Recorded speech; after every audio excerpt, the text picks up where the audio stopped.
Assalamualaikum warahmatullahi wabarakatuh. Perkenalkan, nama saya Nisrul Pamutadin dengan NIM C0D0240110, mahasiswa Universitas Jambi angkatan 2024, Fakultas Ekonomi dan Bisnis, jurusan akuntansi, dan program studi D3 Perpajakan. Pada video ini, saya akan menjelaskan mengenai jenis, sifat, dan mekanisme pemotongan pajak. Baiklah, langsung saja memasuki ke pembahasannya.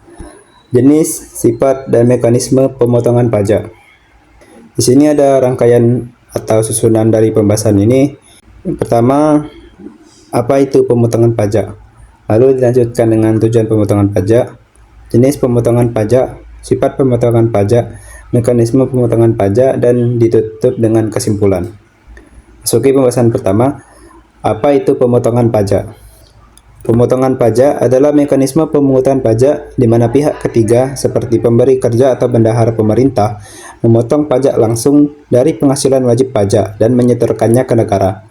Sistem ini mempercepat penerimaan negara dan mempermudah wajib pajak. Pembahasan yang kedua, tujuan pemotongan pajak. Adapun tujuan dari pemungutan pajak antara lain mempercepat penerimaan negara. Hal ini karena pajak langsung dipungut pada saat terjadi pembayaran atau transaksi. Kedua, meningkatkan kepatuhan wajib pajak. Sebab kewajiban pemungutan dilakukan oleh pihak ketiga yang ditunjuk. Ketiga, mengurangi potensi penghindaran pajak atau tax evasion karena pajak telah dipotong sebelum penghasilan diterima penuh oleh wajib pajak. Keempat, menyederhanakan kewajiban wajib pajak, terutama bagi individu, karena tidak perlu menyetor sendiri pajak terutang yang sudah dipotong oleh pihak pemotong. Kelima, memberikan kepastian hukum dan administrasi dalam pelaksanaan sistem perpajakan.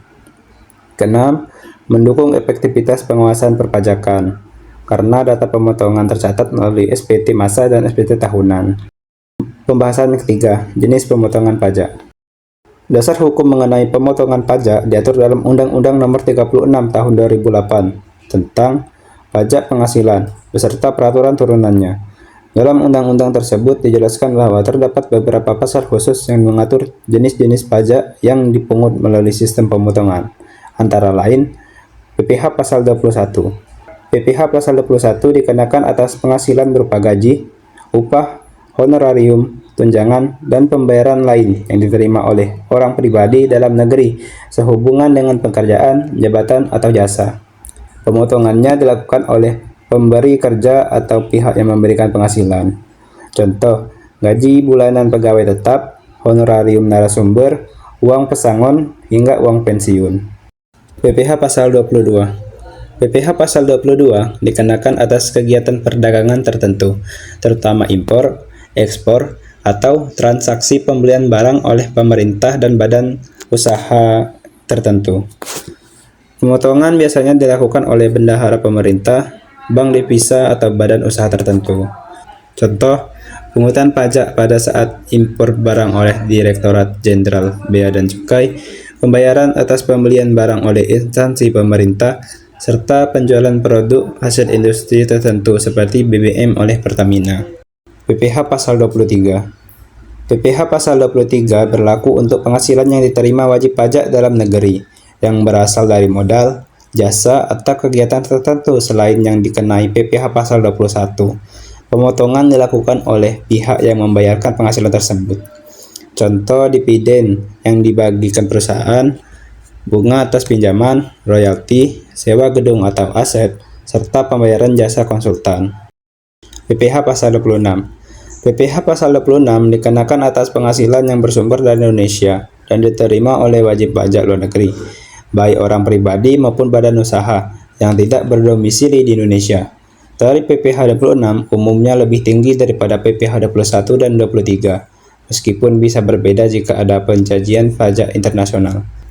Contoh, pembayaran royalti kepada perusahaan asing, bunga pinjaman luar negeri, dividen untuk pemegang saham asing, atau imbalan jasa teknis dan kontraktor asing. PPh Final pasal 4 ayat 2.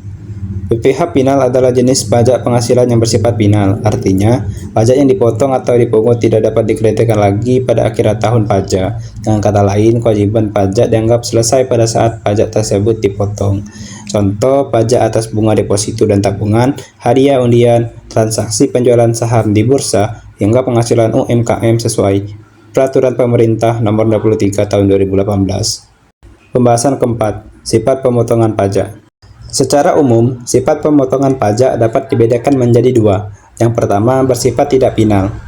Pemotongan pajak yang tidak final artinya pajak yang sudah dipotong oleh pihak ketiga bisa dikreditkan atau diperhitungkan kembali dengan total pajak terutang pada akhir tahun pajak.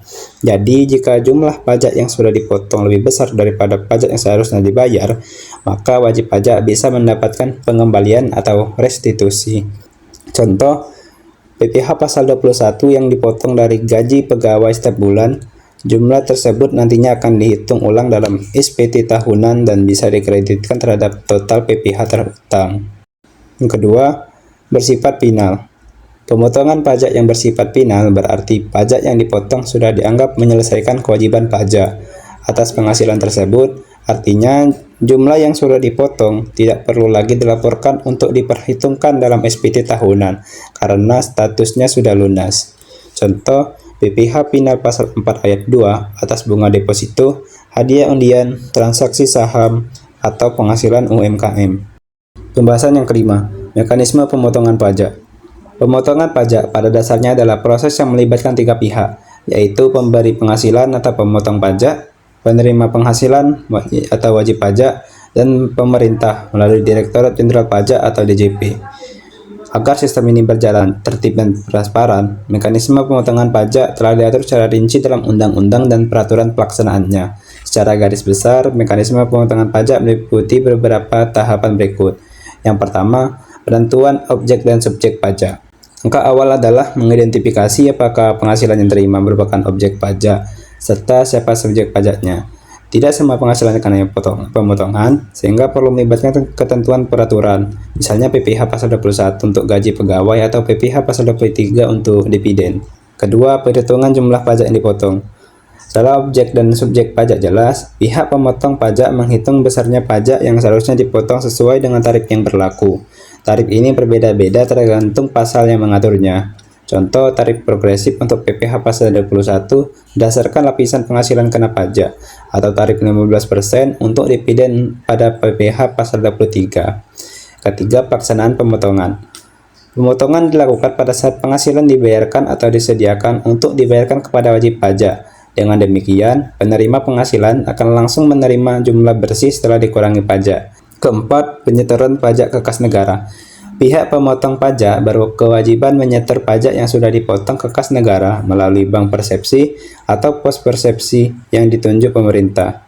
Penyetoran ini harus dilakukan paling lambat pada tanggal yang telah ditentukan dalam peraturan. Kelima, pelaporan pemotongan pajak. Jadi selain menyetor, pemotong pajak juga wajib melaporkan pemotongan yang telah dilakukan melalui surat pemberitahuan atau SPT massa. Dalam laporan ini dicantumkan data penerima penghasilan, jumlah bruto penghasilan, serta jumlah pajak yang dipotong dan disetor. Keenam, pemberian bukti pemotongan. Pihak penghasilan berhak menerima bukti pemotongan dari pihak pemotong. Bukti ini nantinya digunakan sebagai dasar untuk pelaporan dalam SPT tahunan, khususnya bagi pemotongan yang bersifat tidak final. Terakhir, kesimpulan. Pemotongan pajak adalah metode efektif untuk pemungutan pajak di Indonesia melalui pihak ketiga seperti pemberi kerja atau bendahara. Jenisnya meliputi PPh pasal 21, PPh pasal 22, PPh pasal 23, PPh pasal 26, dan PPh final pasal 4 ayat 2, dengan sifat final atau tidak final. Mekanismenya mencakup identifikasi objek, perhitungan tarif, pemotongan, penyetoran, pelaporan, dan pemberian bukti potong.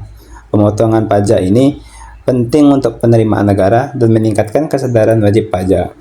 Sekian kurang lebih apa yang ingin saya sampaikan. Sebelumnya, saya ingin mengucapkan terima kasih kepada dosen pengampu mata kuliah Pajak Penghasilan Pemotongan dan Pemungutan, yakni Bapak Wirmi Eka Putra dan Ibu Sheila Aprilia Murnidayanti yang telah memberikan tugas ini sehingga menambah wawasan saya dalam bidang yang dibahas. Apabila dalam penyampaian saya ini terdapat banyak kekurangan, baik itu dari tutur kata maupun tindakan saya memohon maaf. Kepada Allah saya meminta ampun. Saya akhiri.